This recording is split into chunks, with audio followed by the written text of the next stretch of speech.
ஒரு cutting board எடுத்துக்கங்க. அடுத்ததான் நான் வந்து 2 சோப்பு எடுத்துக்கங்க. இந்த மாதிரி நான் வந்து குட்டி சோப்பு, எஸ்பேடான சோப்பு, பழைய சோப்பு வந்து எடுத்துக்கங்க. நான் யூஸ் பண்ணாம வச்சிருந்தது. இந்த மாதிரி உங்க வீட்ல வந்து பழைய சோப்பு ஏதாவது இருந்துச்சுனா எடுத்துக்கங்க. அல்லது நம்ம வீட்ல வந்து சோப்புலாம் பயன்படுத்தினதுக்கு அப்புறமா அது முடிய போற ஓரத்துல கொஞ்சம் குட்டி குட்டியா இருக்கப்ப வந்து சில பேர் தூக்கி போடுவாங்க இல்லையா? இனி அந்த மாதிரி தூக்கி போடாதீங்க. அதெல்லாம் நீங்க வந்து எடுத்து தனியா வச்சிட்டு இந்த மாதிரி நீங்க வந்து யூஸ் பண்ணிக்கலாங்க. இதுல வந்து நமக்கு 2 ஸ்பூன் அளவுக்கு தான் தேவைப்படுங்க. மிச்சத்தை நம்ம வந்து ஸ்டோர் பண்ணி வச்சிட்டு தேவைப்படுறப்ப யூஸ் பண்ணிக்கலாம். இப்போ அடுத்ததான் நம்ம கடைகள்ல ஜூஸ் வாட்டர் பாட்டில்லாம் வாங்கணும்னா கிடைக்கும் இல்லையா? இந்த மாதிரி சின்ன பாட்டில் இருந்தா எடுத்துக்கங்க. இதுல வந்து நம்ம நறுக்கி எடுத்த இந்த சோப்பை வந்து ஒரு 2 ஸ்பூன் அளவுக்கு எடுத்து சேர்த்துக்கங்க.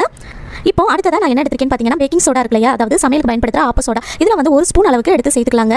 இதை வந்து அப்படியே உள்ளுக்குள்ள வந்து சேர்த்தா சிந்திருங்கிறதுனால நான் வந்து ஒரு ஃபனல் யூஸ் பண்ணி உள்ளுக்குள்ள வந்து சேர்த்துக்க போறேன். இப்போ லாஸ்ட்டா நம்ம இதுல ஷாம்பு சேர்த்துக்கலாங்க. நான் வந்து டவ் ஷாம்பு எடுத்துக்கேன். நீங்க உங்க வீட்ல என்ன ஷாம்பு யூஸ் பண்றீங்களோ கிளினிக் பிளஸ் பேண்டின் என்ன ஷாம்புனாலும் சேர்த்துக்கலாங்க. இதுல வந்து 1 ஸ்பூன் அளவுக்கு எடுத்து சேர்த்தீங்கனாலே போதும். ஒரு கத்தியை வந்து நல்லா நெருப்புல வாட்டிட்டு இந்த மாதிரி வாட்டர் பாட்டில கீழ வந்து சுத்தி இது போல கேப் விட்டு ஓட்ட போட்டு எடுத்துக்கங்க.